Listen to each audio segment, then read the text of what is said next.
우리 아이의 건강 상태를 체크하는 가장 첫 번째 순서, 바로 체온 측정이죠. 특히 코로나19의 장기화로 체온 관리는 일상에서 선택이 아닌 필수가 되었는데요. 가정에서 사용하는 체온계로 잘 알려진 브랜드죠. 브라운이 코로나 시대를 살아가는 엄마 아빠들을 위해서 아주 특별한 시간을 준비했습니다. 올바른 체온 측정의 모든 것을 알려드리는 브라운과 함께하는 맘스 클래스. 안녕하세요. 저는 오늘 진행을 맡은 육아하는 아나운서 이나영입니다. 오늘 맘스 클래스는 인구보건복지협회 서울지회가 주최하고 베이비뉴스가 주관하는 행사입니다. 그리고 브라운이 진행하고 있는 TMTM 캠페인의 일환으로 마련이 됐는데요. TMTM은 엄마와 아이에게 중요한 순간을 의미하는 The Moment That Matters의 줄임말로 아이가 아픈 순간에 정확하게 체온을 재는 것이 중요한 만큼 정확한 체온 측정의 중요성과 이를 위한 그 올바른 체온계 사용법을 전하는 캠페인입니다. 저희 생방송을 진행하기에 앞서서 몇 가지 원활한 진행을 위해서 당부드릴 사항이 있는데요. 줌으로 참여하고 계신 분들께서는 마이크를 음소거 상태로 한 후에 진행을 부탁을 드리겠고요. 또 서로의 얼굴을 보며 소통할 수 있도록 비디오를 켠 상태로 참여해 주시길 당부드립니다. 이제 오늘 강연해 주실 분을 소개해 드리도록 할 텐데요. 우리 아이 건강 주치 김영훈 소아청소년과 교수님 모시도록 하겠습니다. 교수님 안녕하세요. 반갑습니다. 네, 교수님 요즘 어딜 가든지 체온 측정부터 먼저 하게 되잖아요. 그렇죠. 이 체온 측정이 실제로 질병 예방에 효과가 좀 있는 건가요?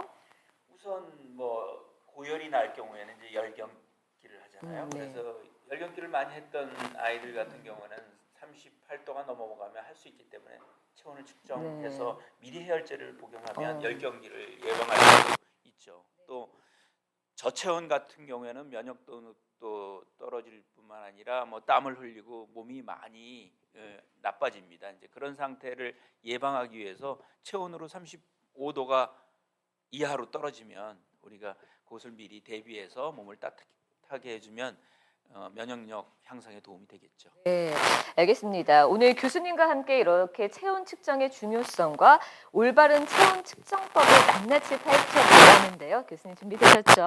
네, 알겠습니다. 줌과 유튜브를 통해 시청하고 계신 분들께서는 실시간 채팅창을 통해서 질문을 남겨주시면요. 저희가 강연이 끝난 뒤에 Q&A 시간에 답변을 드릴 예정이니까요. 많은 참여 부탁드리도록 하겠습니다. 그럼 교수님 강연 시작해 주세요. 네, 안녕하세요.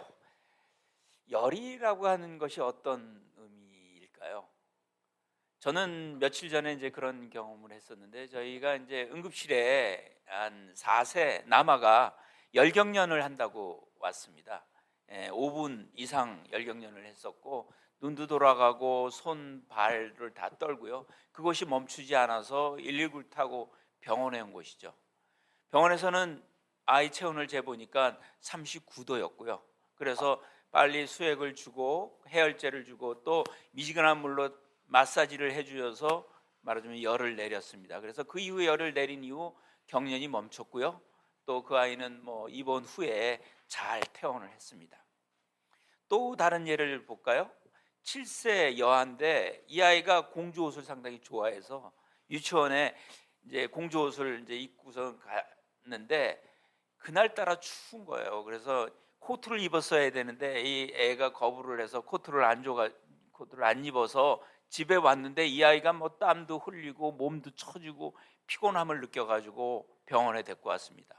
체온을 재봤더니 34도였어요. 사실 뭐 바깥에 있는 기온이 영하로 떨어지게 되면 아이들은 그 체온이 많이 떨어지게 되거든요. 그래서 이 아이는 사실 면역적으로 문제가 될 수가 있고 또 아이가 피로하고 몸 상태가 상당히 안 좋은 상태였죠. 그래서 며칠 입원해서 영양제도 맞고 어느 정도 회복이 돼서 퇴원했습니다.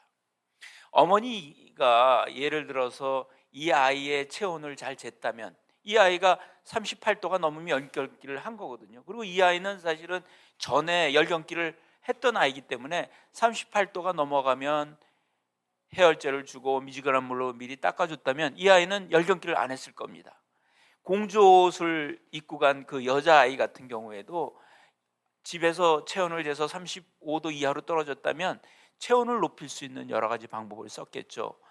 미지근한 이제 좀 따뜻한 이런 것들을 입힐 수가 있고요. 또 따뜻한 물팩이나 이런 것들을 줘서 높여주면 사실은 이 아이가 면역력이나 아니면 몸 건강 상태가 나빠지지 않았을 겁니다. 이렇게 체온을 잰다라고 하는 것은 상당히 중요하고요. 더 중요한 것은 정확히 체온을 재야 된다라고 하는 의미입니다. 특히 열이라고 하는 것은 사실은 몸을 방어하기 위한 목적으로 생기는 거거든요. 예를 들어서 바이러스나 혹은 세균에 의해서 감염이 왔을 때 그것을 죽이려면 백혈구라든지 면역세포 이런 것들이 죽이는 역할을 하는데, 열이 나면 그런 것들이 활성화돼서 사실 균을 죽이는 거예요. 그런 의미에서는 사실은 열 나는 것이 도움이 많이 되는 거죠. 하지만 어느 정도 열이 높아지면, 예를 들어서 뭐 열사병처럼 32도가 높아지면 뇌 손상을 일으킬 수 있고요. 38도가 넘으면 아이가 또 열경기를 일으켜서 뇌에 나쁜 영향을 미치고 나중에 뇌전증 위험성도 또 높아지는 현상을 벌이니까, 사실 열이라고 하는 것은 양날의 칼인 거죠.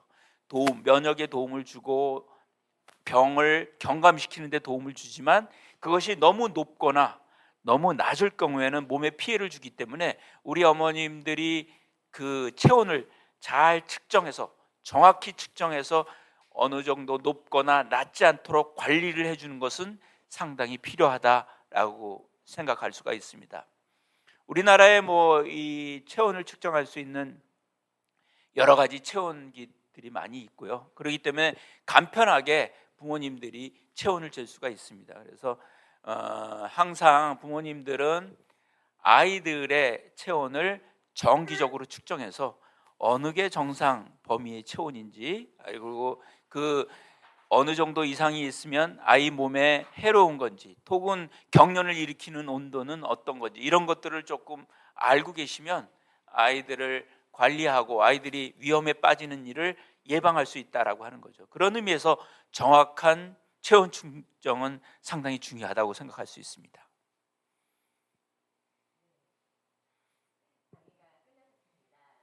나요? 저희 강연이 진행되는 동안에 많은 분들이 실시간 채팅창에 이렇게 소감과 질문을 남겨주시고 계시는데요. 굉장히 출첵을 많이 하셨어요. 많은 분들이 참여를 하고 계십니다. 그리고 특별히 줌을 통해 시청하고 계신 분들께서는 잠시 후에 직접 우리 교수님께 질문할 수 있는 기회를 드릴 예정이니까요. 계속해서 많은 참여 부탁드리겠습니다. 그럼 저희는 2부 Q&A 시간에 뵙도록 하겠습니다. 잠시만 기다려주세요.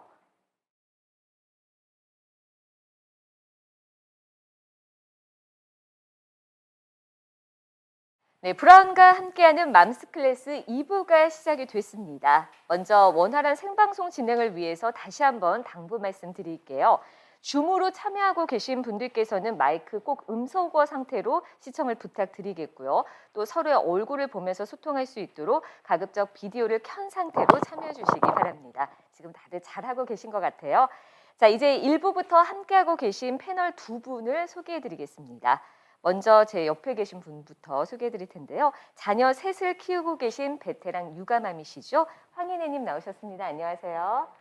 네, 그 옆에 분은 지금 임신 22주 차이신 예비맘이십니다. 김민선님 안녕하세요. 네, 반갑습니다. 자, 일부 강연을 들으면서 많은 분들이 소감을 남겨주고 계세요. 질문도 올라오고 계시는데요. 제가 잠깐 소개를 해드리면요. 네. 김진희님께서는 오늘 돌 접종하고 왔는데 제대로 배워갈게요. 이렇게 또 남겨주셨고요. 또 윤정아님은 신생아는 열 체크 잘해야겠어요. 그리고 중간중간에 또 질문도 많이 남겨주셨어요. 뭐 고열이 났을 때 적절한 대처법이 궁금해요. 뭐 이런 식으로 질문에 대한 답변은 저희가 잠시 후에 또 몇 분 드리도록 하겠고요. 막 경련이 무서워요. 네, 교수님 강의 듣고서 또 소감도 남겨주시고 했는데요. 자, 2부에서는 정확한 체온 측정을 위해 기억해야 할 점들을 구체적으로 알아보려고 합니다. 우선 지금 스튜디오에 나와 계신 패널분들의 질문부터 한번 들어볼게요. 먼저 황인혜님, 아이들 체온을 잴 일이 참 많으실 텐데 체온 잴 때 어떤 점이 가장 궁금하셨나요? 아이가 열이 났을 때 체온을 재는데 그 숫자만 가지고는 제가 정상 체온인지 잘 모르겠더라고요. 네. 네. 그래서 정상 체온이 도대체 몇 도인지 또 네. 그리고 그 기준이 어떻게 되는지 궁금합니다. 예. 아주 좋은 질문이신데요. 사실 열이 정확히 몇 도인지를 확인을 해야지 우리가 이제 조치를 취하게 되는 거죠. 그래서 정확하게 체온을 측정하고 그것을 아는 것은 상당히 중요합니다. 근데 정상 체온이라는 것은 몇 도일까요? 사실 체온이라고 하는 것은 하루 중에 1도 이상 차이가 납니다. 아침에는 낮게 나오고요. 저녁이 되면 체온이 높아요. 1도 이상 높아지는 거죠. 그래서 정확히 뭐 몇 도가 정상이다라고 하는 게 사실 어려운 것은 사실입니다. 하지만 어떻든 아이들이 체온을 재고 이런 것들은 주로 낮에 이루어지는 거기 때문에 보통 36.5도에서 37.5도까지는 정상적인 체온이다라고 얘기를 할 수 있고요. 또 38도가 넘어가면 이 아이는 뭐 경련을 한다든지 다른 위험 신호가 있으니까 38도가 넘어가면 위험한, 그러니까 조치가 필요하다라고 하는 거고요. 37.5도가 되면 말하자면 고온이다라고 하는 것을 생각하실 수가 있습니다. 다만 이게 체온이라는 게 어디서 재느냐에 따라서 또 틀려요. 예를 들어서 중심 체온이라고 그래서 원래 이제 온도라고 하는 것은 시상 하부에서 관리를 하거든요. 뇌에서 관리를 하기 때문에 중심 체온이 중요합니다. 근데 중심 체온을 정확히 잴 수 있는 것은 항문이 제일 크고요. 그 다음에 귀, 고막의 그 체온을 측정하면 그게 상당히 정확해요. 이제 그런 의미에서 고막이나 아니면 항문을 통해서 귀 체온계를 사용해서 뭐 귀 체온다면 38도 이후가 고열이라고 할 수가 있는 거고요.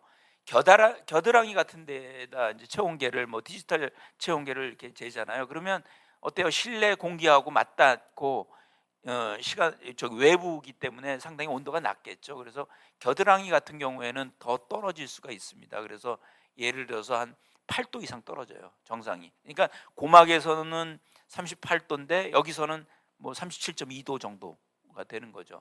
또 구강으로 또 체온을 재기도 하잖아요. 아기들 같은 경우는 구강으로 잴 경우에는 사실은 37.8도까지가 또 이후면은 말하자면 열이 있다고 생각을 할 수가 있는 거죠. 그래서 우리가 보통 이 귀체온계를 사용하니까 38도 이상이면 열이 있다고 생각하시면 됩니다. 네. 아, 정말 체온계 종류에 따라서 열이 나는 기준이 정말 다르네요. 다르죠. 네, 네. 알겠습니다. 이번에는 예비맘 대표로 나오신 김민서님 어떠신가요? 지금 임신 22주 차시면 궁금한 게 참 많으실 것 같거든요.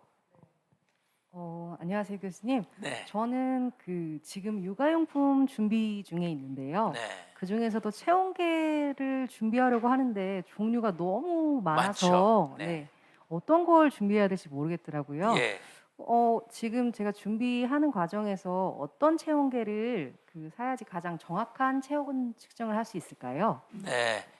예전에 이제 많이 사용한 것은 이제 수은 체온계라고 그래서 수은이 들어가고 유리때롱으로 해가지고 만든 체온계가 있었죠.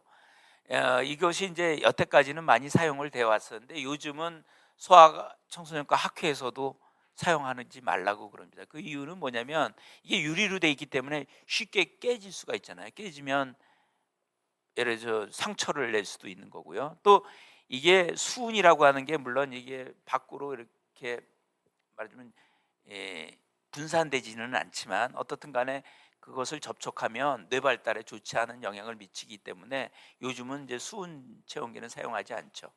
요것을 이제 전자기기화한 게 이제 디지털 체온계입니다. 디지털 체온계는 이 중심 체온을 재기는 좀 어렵죠. 귀를 체하기는 좀 어렵긴 하지만 겨드랑이나 구강을 사용할 수 있고요.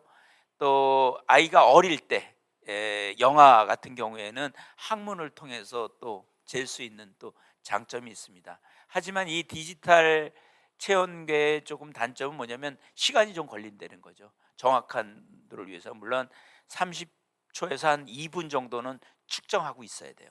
그래서 이제 그런 단점이 있기 때문에 편리하긴 하지만 또 중심 체온을 재질 못하기 때문에 정확한 체온을 재는 데는 조금 그런 의미에서는 좀 한계가 있다라고 하는 겁니다. 그 다음에 이제 비접촉식으로 그 이마나 피부를 측정하는 거죠. 뭐 이 대표적인 게 뭐 이런 측정기죠. 이렇게 가지고 측정하는 건데 이것은 빨리 측정한다는 장점은 있어요. 딱 적외선으로 해가지고 빨리 측정을 하는 장점은 있지만 이게 이마나 예를 들어서 피부 같은 경우는 실내 환경에 많이 노출돼 있잖아요. 그래서 추운 데에서 측정을 하면 낮게 나오고요. 더운 데서 측정하면 또 높게 나오는 변화가 있습니다. 그래서 아이들한테 이제 그런 점을 감안해서 체온을 재야 되는 또 점이 있어요. 그래서 빠르다는 장점이 있고요. 가장 많이 사용하는 것은 이제 귀체온계죠. 귀체온계. 그래서 이게 귀를 갖다 넣어가지고 하는데 이것을 체온을 재는 거는 고막을 재는 겁니다. 고막이 사실 중심 체온에 상당히 가깝기 때문에 체온이 정확히 재어진다는 장점이 있고요. 속도가 빠르죠. 1, 2초만 되면 바로 체온 측정이 되고 또 하나는 이게 전자식으로 아주 정밀한 소수점 이하까지 온도가 나온다라고 하는 장점이 있습니다. 그래서 그런 장점 때문에 이제 귀체온계를 주로 많이 사용하게 되죠. 네, 잘 들었습니다. 이미 많은 엄마들께서 귀체온계를 많이 사용을 하고 그렇죠. 계시더라고요. 네. 저 또한 그런데요. 답변 감사드립니다. 저희가 사전 신청서를 통해서도 그 체온 측정과 관련한 질문들을 받아봤는데요. 잠깐 소개를 해드리면요. 경기도 하남에 거주하시는 권경은님께서 체온계를 바르게 사용하는 방법에 대해서 질문을 주셨고요. 또 서울 광진구에 거주하시는 유미양님께서 귀 체온계로 측정할 때마다 체온이 다른데 측정을 잘못한 것인지요? 이렇게 질문을 주셨고요. 서울 강남구에 거주하시는 심승희님께서 아이 체온을 잴 때 아이가 계속 움직이면 어떻게 해야 하나요? 저도 이건 좀 궁금하던데요. 이렇게 올바른 체온계 사용 방법에 대해 궁금하신 분들 참 많으시더라고요. 근데 교수님이 그 체온계 종류가 수온 체온계부터 귀 네. 체온계 그리고 디지털 체온계까지 다양한데 물론 설명을 앞에 해주셨지만 그 사용 방법에 대해서 조금 더 정확하게 알려주시겠어요? 네. 그래서 이제 그 아이를 체온을 쟀는데 매번 다른 경우가 있습니다. 특히 이제 귀체온계를 사용을 했는데 매번 다르죠. 그 이유는 뭘까요? 이게 사실은 귀 바퀴나 혹은 외이도 이쪽을 측정하는 게 아니거든요. 이것의 초점은 뭐냐면 고막을 측정해야 되는 거예요. 근데 예를 들어서 귀지가 많거나 중이염이 걸려 있거나 아니면 아이가 이렇게 자꾸 움직여서 고막이 제대로 측정이 안 되면 제대로 체온이 측정이 안 되겠죠. 그래서 중요한 것은 뭐냐면 아이를 머리를 고정을 시켜야 된다라고 하는 거고요. 또 이렇게 귀를 좀 수평이 되게 이 귀하고 고막이 수평이 되게 조금 당긴 상태에서 해줘야 된다라고 하는 거고요. 이것은 속도가 빠르기 때문에 조금만 고정이 되면 바로 측정이 가능합니다. 그리고 아이가 귀지가 있거나 아니면 뭐 중이염이 있거나 그럴 경우에는 조금 체온 변화가 다를 수가 있으니까 그런 경우에는 뭐 귀지를 제거하고 측정을 한다든지 이런 것 아니면 중이염이 있을 경우에는 다른 방법으로 체온을 잰다든지 이런 것이 필요할 수도 있습니다. 또 다른 체온계 사용 방법도 있을까요? 그 다른 체온기 그다음에 이제 귀체온계로 네. 이제 안 될 경우에 이제 비접촉식 네. 사용을 많이 하죠. 그래서 이마나 피부를 통해서 하는데 이게 이제 그건데 이걸 사용할 때는 이 여러 번 사용하게 되면 여기에 있는 그 적외선이 쏘아지는 이 부분이 말하자면 지저분해질 수가 있어요. 그래서 정기적으로 닦아줄 필요가 있는 거고요. 또 예를 들어서 뭐 기체온과 같은 경우는 필터를 사용하잖아요. 그래서 필터는 정기적으로 말하자면 닦아주고 소독을 해줘야지 정확한 측정이 가능합니다. 네, 알겠습니다. 자, 다음은 유튜브 실시간 채팅창으로 올라온 질문 중에 소개를 해드릴게요. 많은 분들이 질문을 남겨주고 계시는데요. 일단 민주님께서 주신 질문인데요. 평균 체온보다 낮은 체온을 가진 아이도 있고 높은 체온을 가진 아이도 있다고 알고 있는데요. 평상시 체온보다 몇 도 이상 되어야 열이 나는 것으로 봐야 하는지 궁금합니다. 이렇게 남겨주셨어요. 아까 교수님이 잠깐 말씀해 네. 주셨는데요. 우선은 네. 그 앞에 제가 강의 때 말씀을 드렸지만 열경기가 제일 무서운 거죠. 네. 두 번째 무서운 것은 저체온입니다. 그래서 저체온의 온도하고 열경기를 일으킬 수 있는 온도는 알아두시는 게 좋죠. 그래서 우리가 고막 체온계로 해서 38도 이상 넘어가면 일단은 경련을 할 수 있는 온도다라고 된다라고 네. 생각을 해서 예전에 경련을 많이 했던 아이들 같은 경우에는 이제 미지근한 물로 닦아주거나 해열제를 복용할 필요가 있고요. 저체온 같은 경우에는 우리가 35도 이하가 되면 몸에 많은 그 탈을 낼 수가 있습니다. 예를 들어서 장 기능도 나빠지고요. 또 아이가 자율신경계 이상 때문에 땀도 많이 흘리고 상당히 피곤해하고 면역력도 떨어집니다. 그래서 35도가 이하로 떨어지지 않도록 체온 관리하는 것이 필요하죠. 네, 그럼 정리를 하자면 38도 이상이면 우리가 고열로 보고요. 네. 또 35도 이하면 저체온증으로. 저체온으로 봐야 그래서 되는 거의 거죠. 그에 따른 적절한 대처를 빨리 예. 해야 되겠네요. 또 이제 오시는 분들 중에 이 해열제를 먹고선 저체온이 왔다고 아. 하는 경우가 많아요. 근데 네. 그분들을 대부분 보면 이 사실은 저체온이 아니라 정확히 고막을 쏴가지고 기체온계를 사용하면 35도가 다 넘어요. 네. 그래서 사실은 해열제라고 하는 것은 정상 체온으로 떨어뜨리는 거지 저체온으로 만들지는 않습니다. 네, 그런 의미에서 해열제를 먹어서 저체온이 됐다라고 생각하시면 절대 안 되고요. 네. 그것은 오히려 측정이 잘못됐는지 확인해서 네. 제대로 측정할 필요가 있습니다. 네, 오늘 이렇게 주의사항 듣고서 염두에 두시고 잘 지키시면 될 것 같습니다. 이번에는 줌을 통해 시청하고 계신 분들의 질문을 한번 받아보도록 할까요? 자, 이미선님께서 사전 신청서를 통해서 주신 질문인데요. 직접 질문 한번 들어볼게요. 이미선님 어디 계신가요? 이미선님, 네, 안녕하세요. 자기소개 함께 질문 부탁드립니다. 안녕하세요. 경기도 안산에 사는 이미선입니다. 아이가 어른보다 체온이 높으니까 초보할 때는 좀 체온을 재면서도 이게 정상 체온인 건지 좀 항상 불안하더라고요. 아이들과 어른들도 체온이 왜 다른 건지 궁금합니다. 네.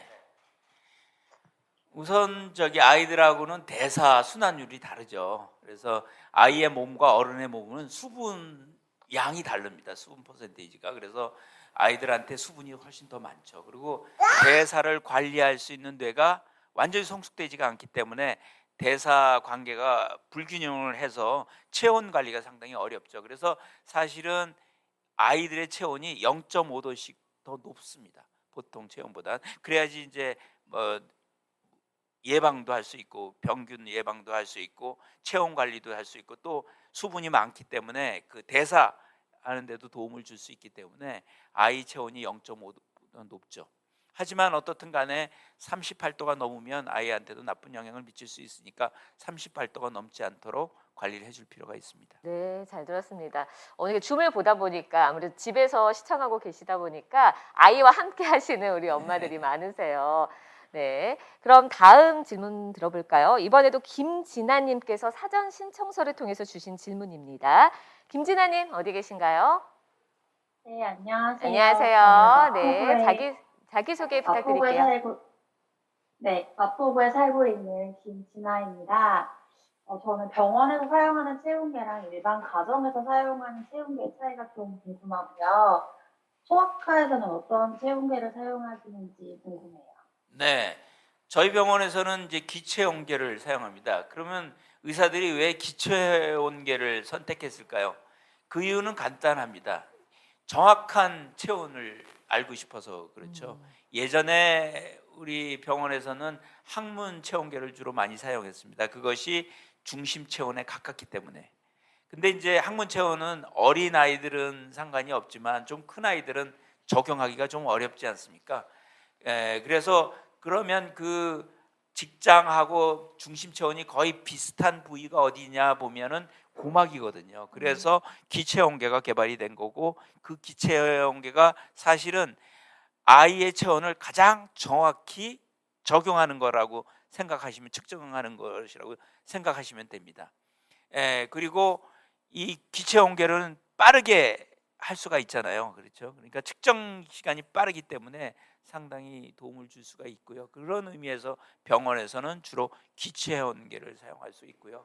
가정에서는 물론 이제 기체온계를 주로 많이 사용하지만 이제 귀를 측정하기 어려운 너무 어린 영아라든지 이런 경우에는 디지털 체온계, 수은 체온계는 좀 사용하지 않고요. 디지털 체온계를 많이 사용을 하게 되고 또 요즘은 이제 이 비접촉식 체온계를 많이 사용하는 경우도 있더라고요. 근데 그거를 사용할 때는 언제나 체온이 바깥 실내 온도하고 좀 영향을 받는다, 이런 것을 고려해서 사용하시면 좋겠습니다. 그래서 어떻든 가정에서도 병원에서도 가능하면 기체온계를 사용하는 것이 정확하다고 볼 수가 있죠. 이 소아과에서도 우리 가정에서 똑같이 귀체온계를 사용한다고 하니까 좀 뭔가 네. 안심이 되는 것 같아요. 충분한 답변 되셨죠? 다시 스튜디오에 계신 패널 분들께 한번 여쭤볼게요. 황인혜 님께서는 그 아이를 셋이나 키우시잖아요. 그러다 보니까 그 열이 나는 다양한 상황들을 많이 겪어보셨을 것 같아요. 어떠신가요? 네, 아이들 열이 나는 이유가 매우 다양하잖아요. 네. 근데 그런 특정 질병에 따른 열을 잴 때 주의 사항이 있다든지 아니면 또 재는 방법, 재는 부위가 다른지에 대해서 좀 궁금합니다. 네. 그 아이들이 열이 많이 나죠. 우리 통계를 보면 2세 이하의 아이들이 3분의 2, 상당히 많죠. 3분의 2면 3분의 2가 1년에 한 번 이상 열 때문에 병원을 입원을 뭐 어떤 방문한다는 거죠. 입원을 하지는 않더라도 방문한다. 그만큼 열이 있는 애들이 많다라고 하는 거죠. 그러면 그 가장 큰 원인은 뭘까? 바이러스하고 세균 감염입니다. 감기라든지 뭐 중이염이라든지 폐렴 같은 감염이 제일 많고요. 물론 이제 여름 같은 때는 뭐 일사병이라든지 뭐 이런 것 때문에 오는 그런 것들도 있지만 그런 것은 비교적 흔하지 않고, 어떻든 감염에 의한 이제 발열이 상당히 높고요. 그다음에 이제 저체온증이라고 그래서 우리가 특히 야외 겨울 같은 때는 이제 코트를 안 입고 간다든지 야외에서 얇은 옷을 입고가지고 또 추위에 많이 그 접촉을 했을 경우에 저체온 이런 것들이 문제가 되죠. 근데 이제 예를 들어서 그 체온기를 잴 때 열이 많이 난 아이들은 상당히 보채는 경우가 많잖아요. 특히 이제 중이염 걸린 아이들이 많거든요. 그러면 그런 경우에는 기체온계를 사용할 때 조금 문제가 될 수 있겠죠. 그래서 우리가 귀를 아파하는 애들 경우에는 기체온계를 사용하면 온도가 잘못 나올 수가 좀 있다라고 하는 거고요. 어떻든 간에 그 체온을 잴 때 우선 정확히 재는 게 중요하고, 그 38도가 넘어가면 관리를 해줘야 된다. 그래서 해열제를 먼저 해서 그 뇌에 그 온도 세팅을 낮춰줘야 돼요. 그래서 이게 물로만 닦아줘 가지고는 체온이 당장은 떨어지는데 다시 반응을 일으켜서 다시 높아질 가능성이 상당히 높거든요. 이제 그런 의미에서는 해열제하고 미지근한 물을 닦아주는 것을 같이 이루어져야 됩니다. 네, 잘 들었습니다. 잠깐 공지를 드릴게요. 지금 줌으로 시청하고 계신 분들께서는 음소거로 꼭 시청해 주시길 당부드립니다.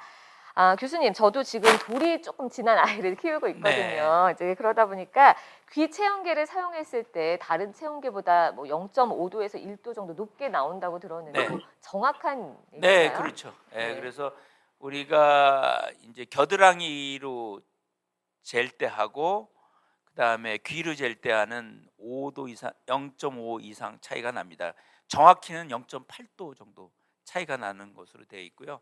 구강하고 기체온계하고의 차이는 0.2도 차이가 좀 나는 것으로 되어 있습니다. 그래서 체온을 측정하는 방식에 따라서 우리가 체온을 고온을 이제 좀 생각을 해야 되는 거죠. 그래서 우리가 그냥 이 겨드랑이나 이런 것들을 통해서 구강을 통해서 잰 경우라고 하면 37.5도가 넘어가면 열이 있다고 생각해서 해열제를 먹이든지 조치를 해야 되는 거고요. 기초온계는 38도가 넘어가면 조치를 해주면 됩니다. 네, 잘 들었습니다. 그럼 오늘 이 온도에 대한 얘기를 정말 정확하게 알고 가는 것 같은데요. 우리 김민선 님께서도 또 궁금한 점 있으시다고요. 네, 교수님. 저는 그 체온계의 위생적인 관리 방법 네. 이런 게 좀 궁금한데요. 보니까 귀체온계 같은 경우는 필터를 자주 갈아줘야 그렇죠. 된다고 네. 하더라고요. 그래서 그 주기를 얼마 만에 한 번씩 갈아줘야 하는지, 또 적외선 체온계 같은 경우는 어떻게 관리를 해야 하는지 궁금합니다. 네. 우선 기체온계를 보시면 여기 이제 필터를 사용하게 돼 있죠. 사실 이 필터는 일회용 체온계입니다. 그래서 병원 같은 데서는 일회용으로 사용하고 있고, 또 예를 들어서 소독을 해가지고 사용하게 되는 경우가 많죠. 집에서 사용할 때도 사실은 그것을 고려를 해야 됩니다. 이게 일회용이다라는 것을 염두에 둬서 사용하는데, 그래도 이게 튼튼해서 한 7번이나 10번 정도는 계속 사용해도 상관이 없어요. 그래서 그 필터를 계속 사용할 때는 이게 바이러스나 이런 감염의 위험이 있잖아요. 그러니까 알코올 솜으로 소독을 해줄 필요가 있는 거고요. 잘 닦아주는 것이 필요하죠. 재사용할 때는. 그래서 물로 씻어가지고 저희 닦아줄 필요가 있고요. 매번 사용할 때마다 그런 거 필요가 있습니다. 또 이 비접촉식 체온계는 이게 적외선을 쏘는 부위가 있기 때문에, 창이 있기 때문에 이것이 지저분하면 제대로 측정이 안 되겠죠. 그래서 그것을 정기적으로 닦아줄 필요가 있는 거죠. 네, 아무래도 귀체온계를 자주 쓰다 보니까 관리를 좀 청결하게 잘 해줘야 되는 게 그렇죠. 필요하네요. 제가 실시간 채팅창을 보고 있어요. 보니까 또 많은 분들이 질문을 남겨주셨는데, 저도 이건 궁금하더라고요. 이가영님께서 아이가 한 번씩 손발이 찬데 저체온일까 봐 걱정돼요. 이렇게 해주셨는데, 저희 아기도 순간순간 손발이 찰 때가 많아서 좀 네. 걱정이 되더라고요. 예, 손발이나 이런 부위는, 이마나 이런 부위는 어떻습니까? 이 중심에 있는 혈관이 말초혈관이잖아요. 말초혈관은 우선은 바깥 그 체온하고 연결이 많이 된 부분이기 때문에 추워지기가 쉽죠. 그래서 실제로 이 비접촉식 체온계로 재보면 그 손을 측정할 때하고 이 가슴을 측정할 때하고 온도가 달라요. 네. 그게 이제 혈관이, 여기는 큰 혈관이 들어있고 이 밑에는 말초혈관이 있어서 그런 거거든요. 그래서 실제적으로 말초혈관으로 이렇게 비접촉식으로 재면 35도 이하로 떨어지는 경우가 많은데, 그거는 오해하실 필요는 없습니다. 중요한 것은 뇌에 영향을 주고 안 주고는 결국 중심 체온이다. 그러니까 중심 체온이 35도 이하로 떨어졌느냐 안 느냐가 중요한 겁니다. 그래서 말초혈관이 이렇게 온도가 좀 낮아졌다고 그래서 아이한테 나쁜 영향을 미치지는 않습니다. 하지만 아이가 괴로워하고 또 말초 순환이 안 되면 아프고 그런 현상이 있으니까 말초를 좀 따뜻한 물로 좀 뭐 조격이나 이런 손 같은 것들 갖다가 좀 담가 주시든지, 아니면 여기 뭐 장갑이나 양말 같은 것들로 보온을 해 주시든지, 이렇게 가지고 조금 따뜻하게 주면 아이가 조금 스트레스를 좀 덜 받게 되는 거죠. 그래서 그런 관리를 해주시면 됩니다. 네, 알겠습니다. 아유, 아기가 몸이 차다고 체온계로 35도 이하로 됐을 때 부모가 엄청 놀랄 것 같아요. 그럴 필요는 없다는 네, 거죠. 너무 걱정할 필요 없으시답니다. JH 정님께서는 그럼 38도 넘지 않게 한 37.5도 넘으면 그냥 해열제 약 먹여도 되겠죠? 뭐 이렇게 질문해 주셨는데, 일단은 겨드랑이나 구강으로 채워서 37.5도면 약을 먹이는 게 필요하고요. 이 귀체온계로 쟀을 때는 38도가 넘으면 해열제를 먹이는 게 좋습니다. 네, 그 약 먹는 거에 대한 질문을 많이 주셨거든요. 네. 어쨌든 38도가 넘었을 때 해열제를 복용을 하면 먹이는 게 되는군요. 네, 그래서 대부분 많은 분들께서 정확한 체온 측정이 가능하기 때문에 귀체온계로, 그리고 귀체온계로 정확한 체온을 알아야 되겠네요. 이렇게 해주셨습니다. 자, 이번에는 또 줌으로 참여하고 계신 분들의 질문을 한번 받아볼게요. 줌으로 참여하고 계신 다른 분들께서도 혹시 우리 교수님께 질문을 하고 계신 분도 있으시면 혹시 손을 한번 들어보시겠어요? 손 한번 들어서 질문 좀 해주세요. 네, 어디 계신가요? 네, 손 한번 들으셨는데 제가 성함이 잘 안 보이네요. 네, 안녕하세요. 네, 자기소개랑 질문 부탁드릴게요. 안녕하세요. 저는 시흥에 살고 있는 최지영, 두 아이의 엄마인데요. 둘째가 신생아 30일에 열이 38도가 넘어서 중환자실에 2주간 입원했었어요. 그런데 세균성은 아니라고 하고 이유 모른다고 하더라고요. 혹시 추후에 문제될까 없나 궁금합니다. 우리가 이제 38도가 넘으면 특히 신생아 같은 경우에는 세균 감염 위험이 상당히 많습니다. 그래서 우리가 세균 감염을 제일 먼저 생각을 해죠. 그래서 병원에서는 이 혈액으로 배양을 해서 세균이 진짜 자라는지 확인을 합니다. 근데 혈액 검사상 세균 감염은 아니다 된다라고 생각이 되면 다른 이제 바이러스 질환이나 아니면 뭐 기타 뭐 그 혈액과 관련된 질환 뭐 이런 것들 다른 것들을 의심할 수가 있는데요. 어떻든 간에 이제 그 체온이 38도가 넘었을 때 그것이 신생아의 몸에 나쁜 영향을 주냐 안 주냐의 문제인데요. 신생아 같은 경우는 사실 38도가 넘는다고 해서 열경기를 일으키거나 그렇지는 않습니다. 그래서 열경기 위험은 걱정할 필요는 없고요.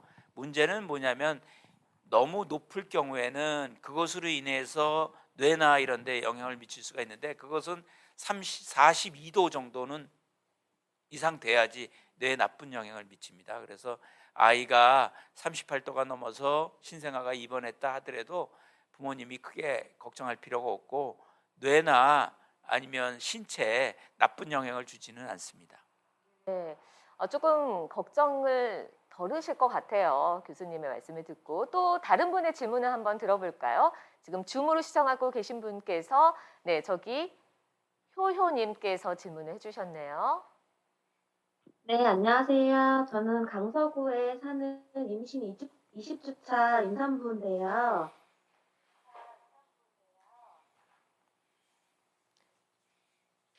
네, 질문해 아까- 주시겠어요?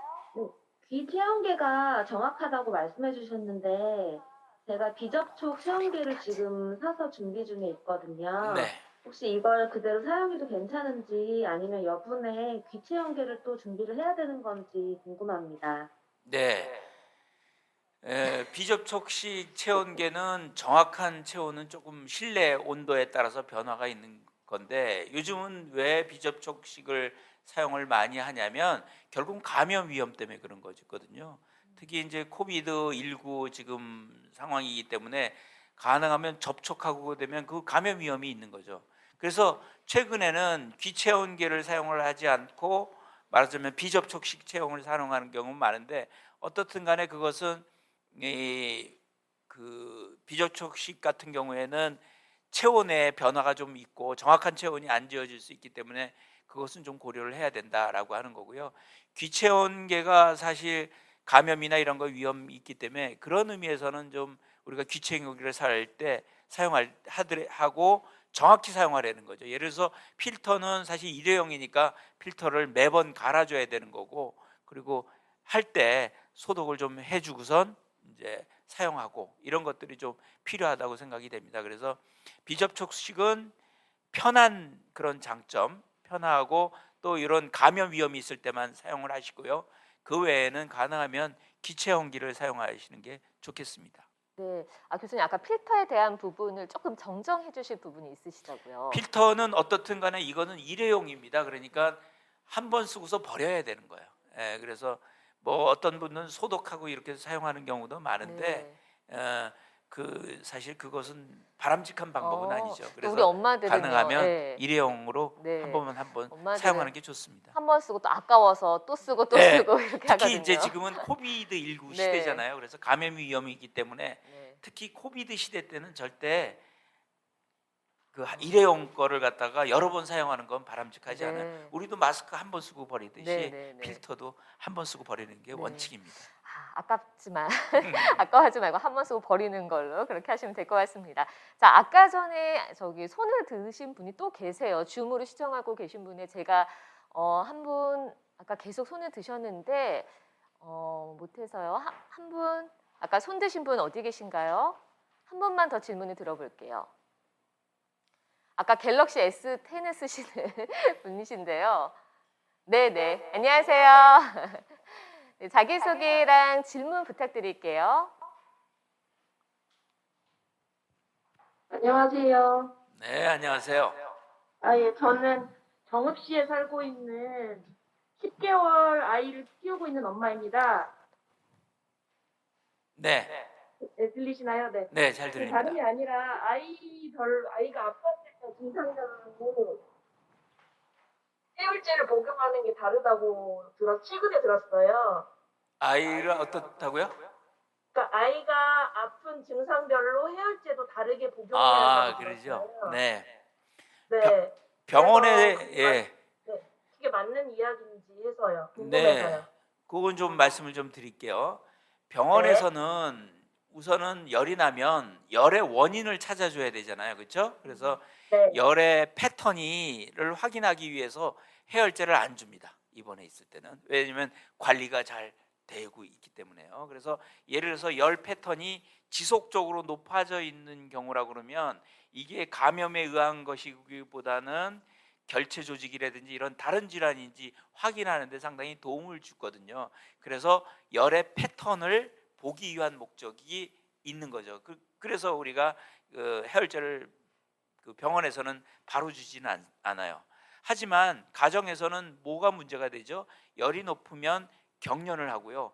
아이가 괴로워하잖아요. 그렇죠? 그래서 그런 점 때문에 사실 해열제를 주는 겁니다. 근데 해열제를 안 주게 되면 면역력이 높아서 병 경과나 이런 것들은 좀 빨라지는 장점은 있어요. 그렇지만 어떻든 간에 애가 괴로워하고 또 열경기 위험도 있기 때문에 해열제를 주는 것을 원칙을 하죠. 다만 이제 해열제 종류에 따라서 사용해야 되는 게 있고 안 사용하는 것이 있습니다. 그래서 아스피린이라고 그래서 예를 들어서 수두나 이런 것들이 걸린 경우는 아스피린으로 인해서 간독성이 올 수가 있거든요. 그래서 요즘은 아스피린은 사용하지 않고요. 또 아세토아미노펜이라고 해서 타이레놀 계통이죠. 이런 것들을 좀 흔하게 사용하고 또 브루펜, 또 뭐 맥시부펜 이런 종류들을 이제 해열제를 사용을 하게 되는데 어떻든 간에 아이가 일반적인 열이 날 경우에는 해열제를 사용해도 됩니다. 하지만 이 단순한 감염이 아니고 그 열이 오랫동안 지속되고 그 패턴이 바람직하지 않은 그런 양상, 평상시의 양상과 다르고 해열제를 먹여도 열이 안 떨어지는 패턴이고 그러면 그 패턴을 확인해야 되기 때문에 그때는 해열제를 주지 않고 열을 체크를 갖다가 매 시간마다 체크를 해서 패턴이 어떤지 확인하는 것이 중요하죠. 네, 충분한 답변 되셨나요? 지금 줌으로 많은 분들이 제가 보니까 아주 열심히 듣고 계시는데요. 또 다른 분들께서도 우리 교수님께 질문 있으신 분 계신가요? 네, 네, 저기 손 드신 정보람 님이시죠. 네, 안녕하세요. 자기소개 질문 부탁드릴게요. 네, 안녕하세요. 서울에 살고 있는 정보람인데요. 네. 제가 26개월 아이를 키우고 있는데 가끔 예방 접종을 하러 가면 그 접종장 때문에 그렇죠. 아직 열이 안 나는데도 좀 보채거나 하면 해열제를 좀 미리 먹이라고 하는 경우가 네. 있거든요. 근데 이런 경우에 열이 없는데 미리 먹여도 상관이 없는지 좀 궁금해가지고요. 네. 사실 예방적으로 해열제를 먹이는 것은 의사들은 권하지는 않습니다. 아이들이 이제 예방 접종을 하게 되면 이게 이제 항체가 형성되는 과정이기 때문에 열이 날 수가 있어요. 근데 이제 예방 접종에 의한 열은 하루면 다 끝나고요. 그리고 그게 경기를 일으키거나 그런 일은 흔하지는 않습니다.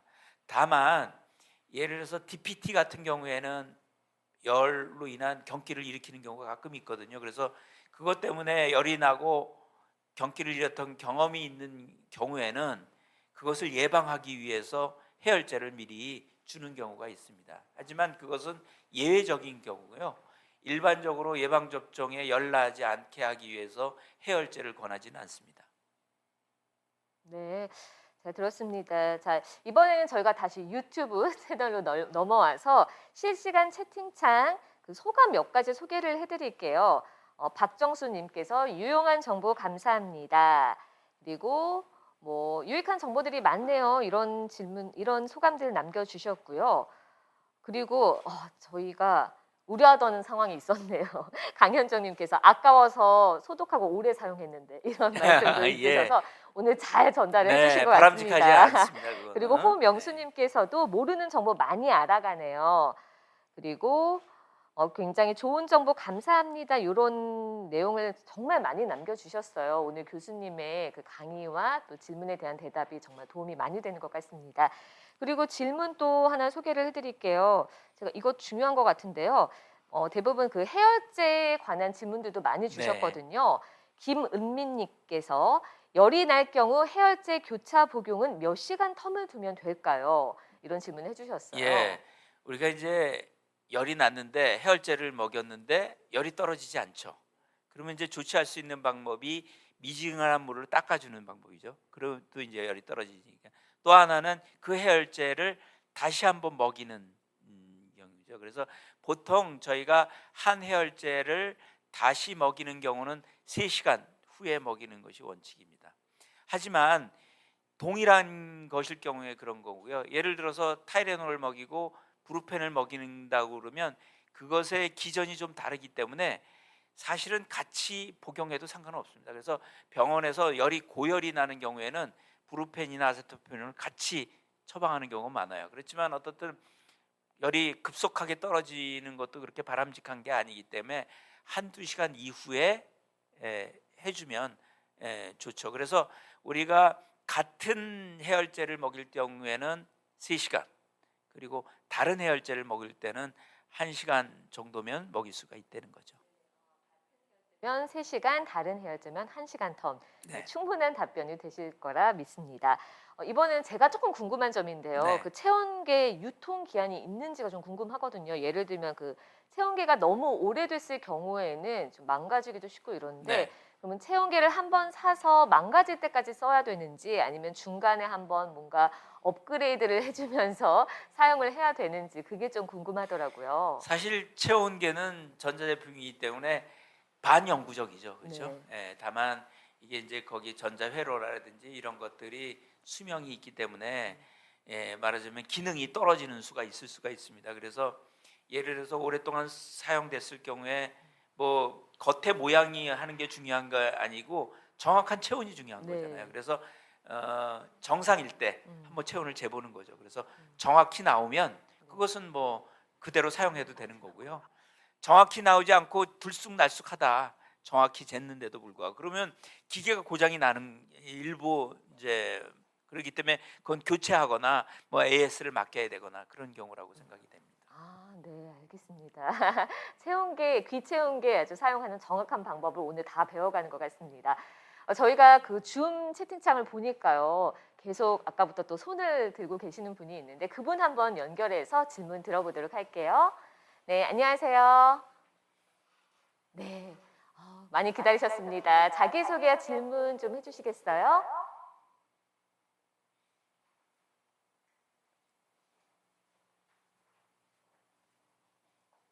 안녕하세요.